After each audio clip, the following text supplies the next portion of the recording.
Welcome to ഫീനാസ് kitchen. ഇന്ന് നമ്മളിവിടെ തയ്യാറാക്കാൻ പോകുന്നത് സദ്യ സ്പെഷ്യൽ പൈനാപ്പിൾ പച്ചടിയാണ്. എല്ലാവർക്കും ഒരുപോലെ ഇഷ്ടപ്പെടുന്ന ഈ പച്ചടി എങ്ങനെ തയ്യാറാക്കുന്നതെന്ന് നോക്കാം. നമ്മുടെ ഈ പൈനാപ്പിൾ പച്ചടി തയ്യാറാക്കാനായിട്ട് ഞാനിവിടെ 250 ഗ്രാം അളവിൽ ചെറുതായി കട്ട് ചെയ്ത പൈനാപ്പിൾ എടുത്തിട്ടുണ്ട്. ഇനി ഒരു ചട്ടി അടുപ്പത്തേക്ക് വെച്ച് അതിലേക്ക് പൈനാപ്പിൾ ചേർത്ത് കൊടുക്കാം.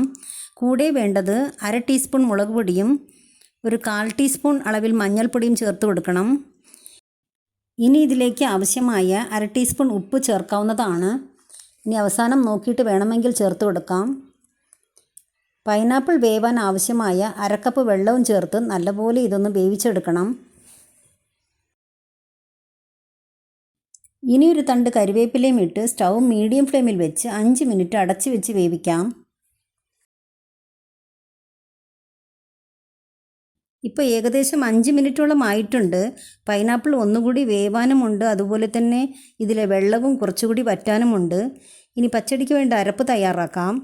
അതിനായി ഒരു മിക്സി ജാറിൽ 1 കപ്പ് അളവിൽ ചിരകിയ തേങ്ങയും അതിൻ്റെ കൂടെ 3 പച്ചമുളകും 1/4 ടീസ്പൂൺ ജീരകവും 1/4 ടീസ്പൂൺ കടുകും ചേർത്ത് അല്പം മാത്രം വെള്ളം ഒഴിച്ച് നല്ലപോലെ അരച്ചെടുക്കണം. ഇപ്പോൾ പൈനാപ്പിൾ നന്നായി വെന്തിട്ടുണ്ട്. ഇനി നമുക്ക് അരച്ച് വെച്ച തേങ്ങയും ചേർത്ത് നല്ലപോലെ എല്ലാം ഒന്ന് യോജിപ്പിച്ചെടുക്കാം.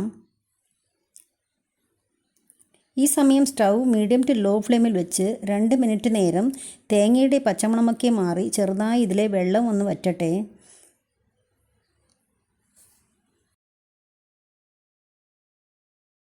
ഇപ്പോൾ അരപ്പൊക്കെ ചെറുതായി ഒന്ന് തിളച്ച് തേങ്ങയുടെ പച്ചമണമൊക്കെ മാറിയിട്ടുണ്ട്. ഇനി നമുക്ക് അധികം പുളിയില്ലാത്ത നല്ല കട്ടിയുള്ള തൈര് ചേർത്ത് കൊടുക്കണം. സ്റ്റൗ ലോ ഫ്ലെയിമിൽ വെച്ച് വേണം ചേർക്കാൻ. ഇനി ഇതെല്ലാം നല്ലപോലെ ഒന്ന് യോജിപ്പിച്ചെടുക്കണം.